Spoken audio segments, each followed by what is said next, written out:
Hi, I'm Lee. Thanks for joining me. This video is about tapioca pudding. It's easy to make, it only requires a few ingredients and it's really inexpensive. So I use small pearls of tapioca. This one I got from the Asian supermarket and this one I got online. It's a Bob's Red Mill product and they're both really tiny little pearls of tapioca. And I've made the tapioca pudding with both and they both taste great. So there's two lines of thought with tapioca pudding: to soak or not to soak. And I'm on the soaking fence. First of all, I find that if I don't soak it, the tapioca pudding can be a little bit gluey and gluggy. And the second reason is that it cooks so much quicker once you've soaked it. I put a half a cup of the tapioca pearls into a container and then I add 1 cup of water. I put the lid on and I pop it in the refrigerator for 4 hours.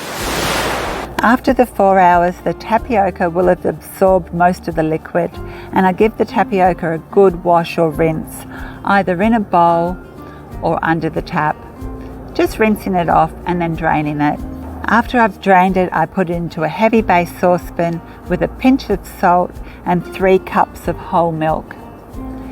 I'm using cow's milk today, but you can use any milk you prefer. You can use almond milk or coconut milk or oat milk. It's totally up to you. I place it on the stove over a low heat and slowly bring it to the boil, stirring frequently. And while it's coming to the boil, I place 2 egg yolks into a little bowl and I whisk them together with a fork because I'll be needing this a little bit later. Once the tapioca has come to the boil, I simmer it for just a few minutes until the mixture is thickening up and the tapioca pearls are almost translucent. Uncooked pearls are opaque white, whereas when you cook them, they become translucent like see-through. You'll know when the tapioca is done because the pearls will be translucent and the mixture will be thick and creamy.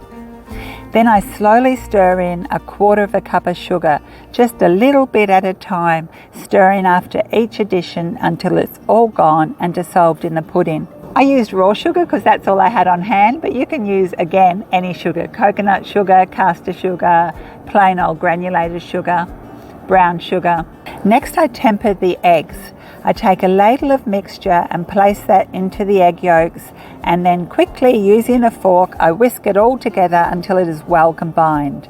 Then I add another ladle of mixture and whisk that too. I pour the egg mixture back into the saucepan and simmer the pudding gently for a couple of minutes until it has come back to the boil. Then I turn off the heat and I add about 1/2 teaspoon of vanilla essence, and the whole process has only taken about 15 minutes. Into the little serving dishes I ladle the tapioca pudding. I really like eating it warm, but it is really good cold as well. When a tapioca pudding is cold, it firms up quite a lot, so I eat it both ways. Once I cook it, I eat it warm and then I put it in the fridge and I eat it cold. I made some jam flavoured with Chambord Liqueur.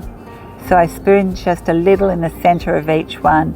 Now you wouldn't believe how easy this jam is to make. I used to have a cafe and I served this jam with scones and cream or with toast and people loved it. They even asked to buy it. And if you know how simple it is to make, I felt guilty selling it to them. It was so easy.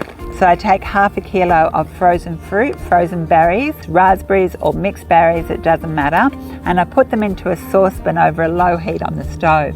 And then I add some sugar. Now I usually use icing sugar, but I was out of that and I had some raw sugar. So for about 1/2 kilo of frozen berries, I put about 1/4 cup of sugar, but you can totally add more. It depends how acidic your berries are. And I just bring that to a boil and simmer it gently until all the berries have defrosted and they've released all their liquid. It takes about 10 minutes or so, not long. And then I make a little corn flour slurry, about a teaspoon of corn flour and a little bit of water. I mix that together and I slowly pour that into the jam, just thickening it up slightly. You don't want to have it too thick with corn flour because it will thicken up as it cools down. And then, just because I think it's amazing, I get some Chambord Liqueur and I add a couple of tablespoons of that. And that just intensifies the berry flavour so much. And I cook that for a couple of minutes, not long, and turn off the stove and let it cool down. And that's what I put in my tapioca pudding, and I've got a little bit left over here and it's just amazing. And you don't have to put the Chambord in. What beautiful jam is that? And it's super easy. Thanks so much for watching. See you again soon. Oh, that jam is beautiful. So beautiful.